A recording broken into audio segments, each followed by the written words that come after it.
how to quickly find your Google TV streamer 4K remote control. So if the remote control is lost or missing, the easiest way to find it is to go to your Google TV streamer unit, and at the back here you want to press on this button. So press on it and let go like that, and then immediately the remote control will raise a sound,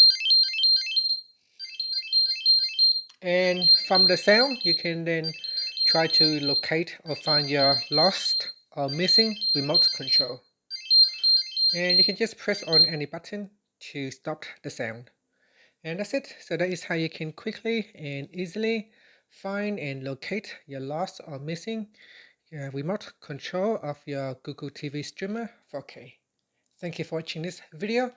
Please like and subscribe to my channel for more videos.